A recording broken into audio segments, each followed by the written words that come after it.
Diabetes, मधुमेह, साखर, कोठेही जावा या रोगाचे नाव निश्चितपणे येते। मधुमेहामुळे आपल्या रक्तातील ग्लुकोजची पातळी वाढून आपले हृदय, मेंदू, मूत्रपिंड, डोळे आणि पाय खराब होऊ शकतात। तुम्ही कधी विचार केला आहात काय की मधुमेह इतका का वाढतोय? मधुमेहावर कायमस्वरूपी असा उपचार आहे का? नमस्कार, आयुर्वेद दर्पण या मराठी चॅनलमध्ये आपले सर्वांचे पुन्हा एकदा स्वागत। नवनवीन व्हिडिओ पाहण्यासाठी रेड कलर सबस्क्राइब बटनला आताच क्लिक करा। आजचा व्हिडिओ विशेष मधुमेहाविषयी आहे। आज मी तुम्हाला असे 3 आयुर्वेदिक उपाय सांगणार आहे व सिक्रेट फॉर्म्युला सांगणार आहे की ज्याचा दुष्परिणामही होत नाही आणि महिन्यातच तुमची शुगर पूर्णपणे कमी होईल। जर आपल्याला मधुमेह म्हणजे साखर संपवायचे असेल तर कृपया आजचा व्हिडिओ शेवटपर्यंत पहा, अन्यथा आपण महत्त्वाचा व्हिडिओ चुकवाल, आपल्याला मिळणारी महत्त्वाची माहिती मिस कराल। आपल्याला अगदी सरळ व सोप्या भाषेत सांगायचे झाल्यास आपण जे खातो ते प्रथम अन्न नलिकेतून जठरामध्ये जाते आणि जठरामध्ये तयार होणारे हायड्रोक्लोराइड ॲसिड, म्युकस आणि डायजेस्टिव्ह ज्यूस अन्नामध्ये मिसळून अन्नाचे छोटे छोटे तुकड्यांमध्ये रूपांतर होते व अन्नातील प्रोटीन्स, ग्लुकोज वेगळे केले जाते। जठराला जोडणाऱ्या लहान आतड्याच्या सुरुवातीस स्वादुपिंड जोडलेले असते। स्वादुपिंडाचे काम इन्शुलिनचे हार्मोनमध्ये रूपांतर करून लहान आतड्यात सोडणे हे असते। जेव्हा अन्न जठरातून लहान आतड्याकडे पुढे सरकत जाते त्यावेळेला स्वादुपिंडात तयार झालेल्या इन्शुलिनचे हार्मोन्समध्ये रूपांतर होऊन लहान आतड्यात असणाऱ्या अन्नामध्ये मिसळले जाते। त्यामुळे अन्नात असलेल्या ग्लुकोजचे विघटन होऊन त्याचे एनर्जीमध्ये रूपांतर केले जाते। स्वादुपिंडात तयार होणारे इन्शुलिन जर कमी प्रमाणात होत असेल किंवा अजिबातच होत नसेल तर ग्लुकोजचे विघटन होत नाही व ग्लुकोज हे डायरेक्ट रक्तामध्ये मिसळले जाते। यालाच आपण शुगर वाढली किंवा मधुमेह असे म्हणतो। मधुमेहासाठी असे 3 उपाय आहेत की जे आयुर्वेदिक आहेत आणि बऱ्याच काळापासून प्रचलित आहेत आणि बहुतांश लोकांना यांचा खूप चांगल्या प्रकारे फायदा झालेला आहे। पहिला उपाय आहे तो म्हणजे गुळवेल वनस्पती। गुळवेल ह्या वनस्पतीच्या नावात जरी गुळ असला तरी मधुमेहात ही वनस्पती म्हणजे हुकमी एकाच हे समजून घ्या।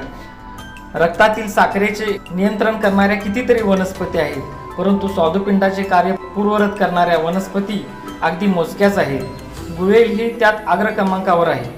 मधुमेहात होणारा दृष्टीदोष, मज्जातंतूचे विकार, आमाशय क्षोभ, वृक्कदोष, पायांच्या जखमा, मेंदू विकार, यकृत विकार, हृदय विकार, रक्तातील चरबी, अस्थिक्षय म्हणजे ऑस्टिओपोरोसिस अशा सर्व उपद्रवांवर गुळवेल ही उत्तम कार्य करते।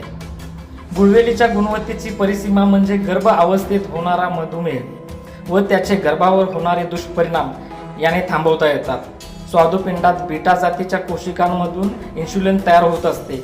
या बीटा कोशिकांना मारक पेशी शरीरात वाढल्यावर इन्शुलिनची कमतरता झपाट्याने होऊ लागते। गुळवेलातील विशेष घटक या पेशींना प्रतिरोध करून इन्शुलिन स्रावांना प्रेरणा देतो। दुसरा उपाय आहे तो म्हणजे मेषशृंगी वनस्पती। गुडमार हे वनस्पतीचे दुसरे नाव आहे। मधुमेहात या वनस्पतीचे कार्य निरनिराळ्या पद्धतीने होते। पहिलं म्हणजे हिच्या सेवनाने स्वादुपिंडातील आयलेट ऑफ लँगरहेन्स कोशिकांचे पुनरुत्पादन होते आणि दुसरं म्हणजे इन्शुलिनच्या स्रावांमध्ये वाढ होते। तिसरं, आतड्यांमधून साखरेचे रक्तात शोषण रोखले जाते। चौथं, रक्तातील वाढलेल्या साखरेचा पुरेपूर वापर मांसादी पेशीमध्ये केला जातो। याशिवाय मेदनाशक रक्तातील चरबी म्हणजे कोलेस्टेरॉल कमी करते, तसेच जंतुनाशक असून शरीरातील सुजेचे नियंत्रण सुद्धा करते। तिसरा उपाय आहे तो म्हणजे निंब म्हणजे कडुलिंब। निंब सेवनाने इन्शुलिनची गरज 60 ते 70% कमी होत असल्यामुळे इन्शुलिनवर अवलंबून असणाऱ्यांना याचा खूप चांगल्या प्रकारे फायदा होतो। मधुमेहात रक्तवाहिन्या कठीण होतात, त्यामुळे शरीरातील महत्त्वाच्या अवयवांना रक्तपुरवठा खंडित होतो। ही विकृती वाढत गेली तर गँग्रीन होऊन अवयव कापण्याची सुद्धा वेळ येऊ शकते। रक्तचलन सुरळीत करण्याची विशेष किमया या वनस्पतीत असल्यामुळे हा धोका टळतो। मधुमेहात अनेक त्वचाविकार होतात। त्वचारोगात ही वनस्पती किती उपयोगी आहे हे किमान भारतात तरी कोणाला सांगायची गरज नाही।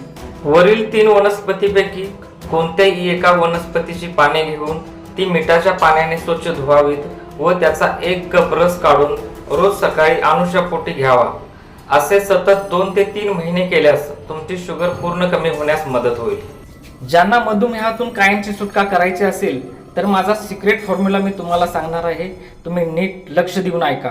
वनस्पती तुम्हाला जर उपलब्ध होत नसतील तर आयुर्वेदिक दुकानामध्ये जाऊन या सर्व वनस्पतींचे प्रत्येकी 50-50 ग्रॅम चूर्ण घेऊन एकत्र चाळून एका लहानशा बरणीत भरून ठेवा. ज्यांना जेवणानंतरची शुगर 170 ते 180 असेल त्यांनी हे चूर्ण जेवणा अगोदर अर्धा तास 1 चमचा दिवसातून 2 वेळा घेणे गरजेचे आहे. व ज्यांना जेवणानंतरची शुगर 250 ते 300च्या पुढे असेल त्यांनी 2-2 चमचे जेवणा अगोदर हे चूर्ण 2 वेळा घेण्याचे आहे. याचा खूपच चमत्कारिक फायदा झालेला आपल्याला दिसून येईल.